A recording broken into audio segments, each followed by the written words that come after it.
കോഴിക്കോട് സമ്മേളനം വിളിച്ചു ചേർത്ത് KNM സംസ്ഥാന പ്രസിഡന്റ് TP അബ്ദുള്ളക്കോയ മദനി തന്നെ സമസ്തക്കെതിരെ പോർമുഖം തുറന്നു.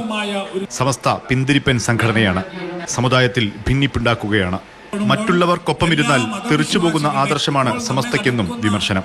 ഈ ആധുനിക കാലഘട്ടത്തിൽ കൂടിയിരുന്നാൽ തെറിച്ചു പോകുന്ന ഒരു ആദർശവുമായി ലോകത്ത് സമസ്ത എന്ന ആ സംഘമല്ലാതെ വേറെ ലോകത്ത് ഏതെങ്കിലും? കേരളത്തിൽ വിഭാഗീയതയുടെ വർത്തമാനങ്ങൾ ആദ്യമായി പറഞ്ഞത് മുജാഹിദുകളാണ്. 1920-കളിൽ ഒരു കലഹങ്ങളും മുസ്ലിങ്ങൾക്കിടയിൽ ഇല്ലാത്ത കാലത്ത് ഐക്യസംഘം എന്ന പേരിൽ കലഹമുണ്ടാക്കാൻ വേണ്ടി മാത്രമായി ഇറങ്ങി വന്നവർ ആരായിരുന്നു? മുജാഹിദുകളല്ലേ.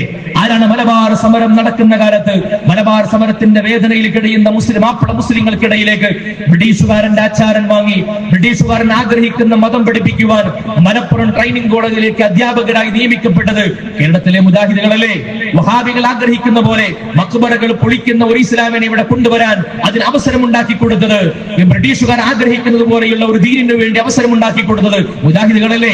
ആരാണ് ബ്രിട്ടീഷുകാരെ പോലെയുള്ള സാമ്രാജ്യത്വ ശക്തികളിൽ നിന്ന് എല്ലാ മാസവും 5000 പൗണ്ട് ദാനം സ്വീകരിച്ചിട്ട് ഉസ്മാനി ഖിലാഫത്തിനെ ഒറ്റുകൊടുത്തിട്ട് അറേബ്യൻ ഭൂഖണ്ഡത്തിൽ ബ്രിട്ടീഷുകാർ ഉൾപ്പെടെയുള്ള സാമ്രാജ്യ ശക്തികൾക്ക് വേര് പകർന്നു കൊടുത്തിട്ട് ഈ മുസ്ലിം സമൂഹത്തിന്റെ 13 നൂറ്റാണ്ടുകാലം സംരക്ഷിക്കപ്പെട്ട ഖിലാഫത്തിന്റെ കടക്കിൽ കത്തിവെക്കാൻ മുസ്ലിം സമൂഹത്തിനിടയിൽ നിന്ന് രൂപപ്പെട്ടു വന്ന ഒറ്റുകാരാണെന്ന് ചരിത്രം രേഖപ്പെടുത്തിയത് സാക്ഷാൽ ഇബ്നു അബ്ദുൽ വഹാബിന്റെ നേതൃത്വത്തെയല്ലേ.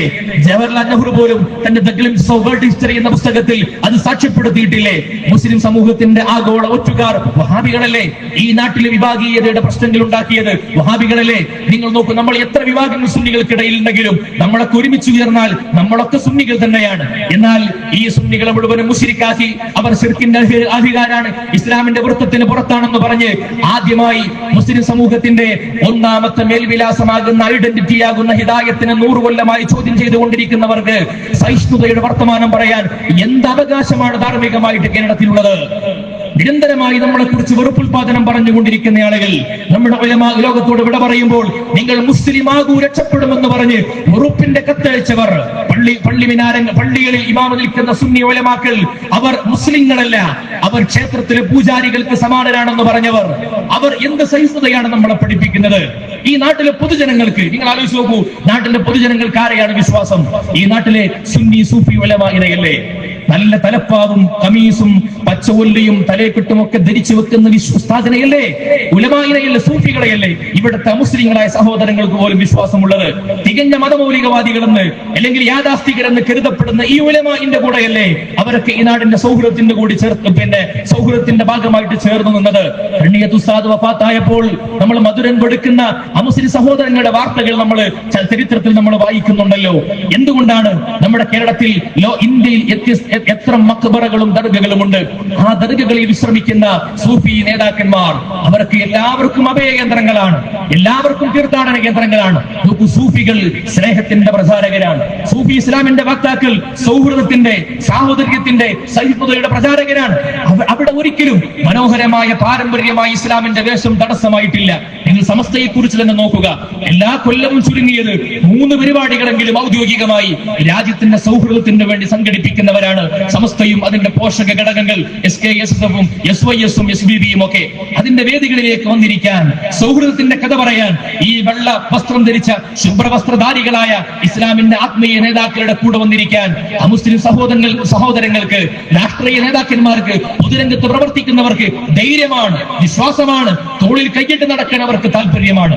എന്നാൽ ഈ കേരളത്തിൽ ഈ കഴിഞ്ഞ 75 കൊല്ലത്തിനിടയിൽ 11,000-ൽ പരം വരുന്ന മദ്രസകളിലൂടെ ലക്ഷക്കണക്കിന് കുട്ടികളെ ദീന് പഠിപ്പിച്ചിട്ട് ഒരൊറ്റ മദ്രസക്കുമെതിരെ, ഒരൊറ്റ കുട്ടികൾക്കുമെതിരെ, ഒരൊറ്റ അധ്യാപകനുമെതിരെ, ഒരു മെറ്റീരിയലിനുമെതിരെ രാജ്യദ്രോഹത്തിന്റെ കേസോ രാജ്യദ്രോഹത്തിന്റെ പരാമർശങ്ങളോ ഉണ്ടായിട്ടില്ല. എന്നാൽ കേരളത്തിൽ ഇന്ന് പ്രത്യക്ഷപ്പെട്ടു വന്നിട്ടുള്ള ഏറ്റവും പ്രബലരായ വിജയി കക്ഷികളുടെ ഒക്കെ പേരിൽ രാജ്യദ്രോഹത്തിന്റെ കേസുകൾ നിലനിൽക്കുന്നുണ്ട്. അവർ സെക്കുലർ ആവാൻ വേഷങ്ങൾ മാറ്റുമ്പോഴും, അവർ ലിബറലുകളാകാൻ താടിയൊക്കെ അവർ ഒഴിവാക്കുമ്പോഴും ലിബറലുകളാകാൻ അവർ ഭാഷയുടെ സൗന്ദര്യത്തിലും അതുപോലെ ഭൗതികമായ ആഡംബരങ്ങളിലൊക്കെ കൂടുതൽ ലിബറലാകാൻ ശ്രമിച്ചുകൊണ്ടിരിക്കുമ്പോഴും അവർ ഇസ്ലാമുമായിട്ട് കടന്നു വരുമ്പോൾ ഈ നാട്ടിലെ പൊതുസമൂഹങ്ങൾക്ക് പേടിയാണ്. എന്തുകൊണ്ട്?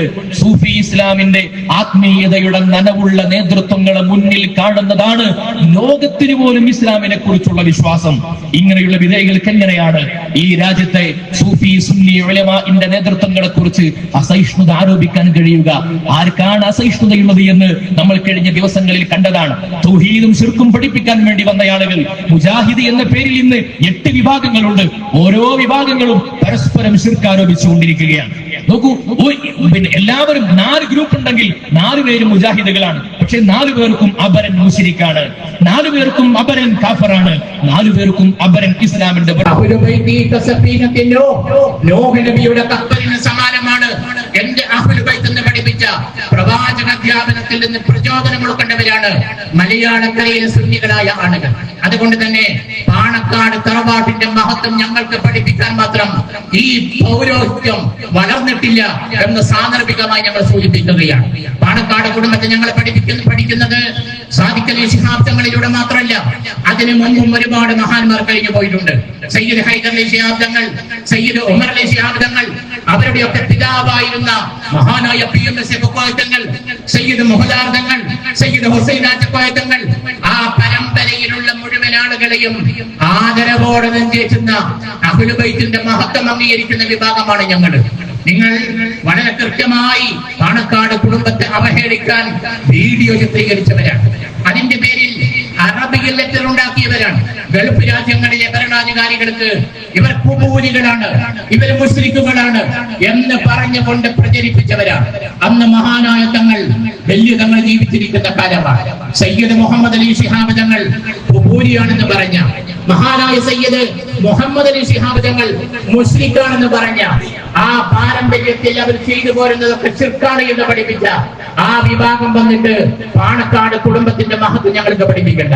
ഞങ്ങൾ ഉറച്ചു വിശ്വസിക്കുന്നു, പൂക്കോയത്തങ്ങളുടെ കാലം മുതൽ, ശിഹാബ് തങ്ങളുടെ കാലം മുതൽ എന്താണോ പാണക്കാട് തറവാട്ടിൽ നടന്നു വന്നത്, ഇന്നും അതിൽ നിന്ന് അവർ വ്യതിചലിച്ചിട്ടില്ല. അന്നത്തെ ദിവസം പാണക്കാടിന്റെ പ്രത്യേകത, നിങ്ങളുടെ ഭാഷയിൽ പറഞ്ഞാൽ ശിർക്ക് ചെയ്യുന്ന ദിവസമാണത്. ശിർക്ക് ചെയ്യാൻ നൂല് മന്ത്രിച്ചു കൊടുക്കുന്ന ദിവസം, അതുപോലെ പിഞ്ഞാണം എഴുതി കൊടുക്കുന്ന ദിവസം, മന്ത്രിച്ചു കൊടുക്കുന്ന ദിവസം, ഏലസ് കൊടുക്കുന്ന ദിവസം, അങ്ങനെ എഴുതി കൊടുത്ത് വെള്ളത്തിലിട്ട് മന്ത്രിച്ചുകൊണ്ട് ഇത് കുടിച്ചാൽ രോഗം മാറുമെന്ന് വിശ്വസിച്ചു വരുന്ന അനേകായിരങ്ങൾക്ക് ഇന്നും കൃത്യമായത് മുടങ്ങാതെ നടത്തിക്കൊണ്ടിരിക്കുന്ന പാരമ്പര്യമുള്ള തറവാടിന്റെ പേരാണ് പാണക്കാട് തറവാട് എന്ന് പറയുന്നത്. അവരെ കുറിച്ച് ഞങ്ങൾക്ക് പഠിപ്പിക്കണ്ട. വളരെ ലളിതമായി പറയട്ടെ, പാണക്കാട് കുടുംബത്തിന്റെ മഹത്വം അംഗീകരിക്കാൻ നിങ്ങൾ മുന്നോട്ട് വന്നാൽ, അവര് മുസ്ലിമല്ല മുസ്ലിമാണ് എന്ന് സമ്മതിക്കാൻ നിങ്ങൾ തയ്യാറായാൽ പ്രശ്നം ഒരു പരിധി വരെ തീരും. ഈ ഇരിക്കുന്നവരൊക്കെ മുസ്ലിമല്ല മുസ്ലിക്കാണ് എന്ന് പഠിപ്പിക്കുന്നവരാണ് നിങ്ങൾ. ഞങ്ങൾ വളരെ കൃത്യമായി പറയുന്നു, നിങ്ങളെ കുറിച്ച് മുസ്ലിക്കാണ് എന്ന് ഇന്ന് വരെ സമസ്ത പറഞ്ഞിട്ടില്ല. ഇവിടെയുള്ള ഏതെങ്കിലും ഒരു വിഭാഗീയ പ്രസ്ഥാനത്തെ കുറിച്ച് ബഹുമാനപ്പെട്ട സമസ്ത നിങ്ങൾ മുസ്ലിക്കാണ് എന്ന് പറഞ്ഞിട്ടില്ല. സമസ്ത പറയില്ല. കാരണം ഇത് പണ്ഡിതന്മാരുടെ പ്രസ്ഥാനമാണ്. പിന്നെ ഒരുമിച്ചിരുന്നാൽ ആദർശം പൊളിഞ്ഞു പോകുമോ എന്ന് പ്രിയപ്പെട്ട മൗലവി, ഇത്തരം പാതിരിമാരുടെ കൂടെ ഇരിക്കാൻ എന്തുകൊണ്ട് സമസ്ത തയ്യാറാവുന്നില്ല എന്ന് ചോദിച്ചാൽ അതിന് മാത്രമുള്ള ഒരു ക്വാളിറ്റി നിങ്ങൾക്കില്ല എന്നുള്ളത് കൊണ്ടാണ് നിങ്ങളോടൊപ്പം ഇരിക്കുന്നതിൽ ഞങ്ങളെ വൈമുഖ്യം കാണിക്കുന്നത്. പിന്നെ ഞങ്ങൾ ചിലപ്പോഴൊക്കെ ഇരിക്കാറുണ്ട്. എന്താ അങ്ങനെ ഇരിക്കാൻ കാരണം? അങ്ങനെ ഇരിക്കാനുള്ള കാരണം, ഞങ്ങളെ വിളിക്കുന്നത് ഒന്നുകിൽ പാണക്കാട് തങ്ങളായിരിക്കും, അവിടെ കൂടെ ഇരിക്കുന്നവന്റെ ക്വാളിറ്റി ഞങ്ങൾ നോക്കൂല. അല്ലെങ്കിൽ ഇന്ത്യൻ യൂണിയൻ മുസ്ലിം ലീഗ് ആയിരിക്കും, അവിടെ ആ മുസ്ലിം ലീഗിന്റെ പ്ലാറ്റ്ഫോമിൽ ഇരിക്കുമ്പോ അവിടെ കൂടെ ഇരിക്കുന്നവന്റെ ക്വാളിറ്റി ഞങ്ങൾ നോക്കൂല. നിങ്ങൾ വിളിച്ചാൽ ഇരിക്കാൻ ഞങ്ങൾക്ക് മനസ്സില്ല. നിങ്ങളോടൊപ്പം ഇരിക്കാൻ നിങ്ങൾ ക്വാളിറ്റിയിൽ ഞങ്ങൾക്ക് യോജിച്ചതല്ല എന്നുള്ളതാണ് കാരണം. നിങ്ങൾ ഞങ്ങൾ വിളിക്കുകയില്ല. അതുകൊണ്ട് വളരെ സ്നേഹത്തോടെ ഞങ്ങൾ പറയുന്നു, ബഹുമാനപ്പെട്ട സമസ്ത ഉയർത്തിപ്പിടിക്കുന്ന ആദർശപരിചിതമായ മനോഹരമായ ആദർശമാണ്.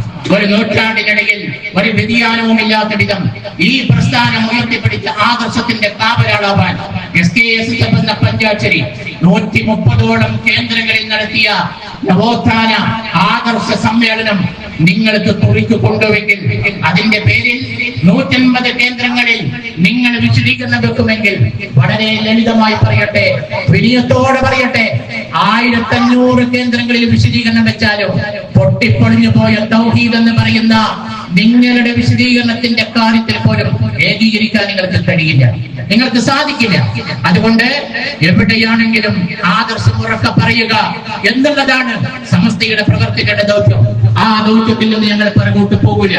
അതിനുവേണ്ടി നിങ്ങൾ ശ്രമിക്കേണ്ട.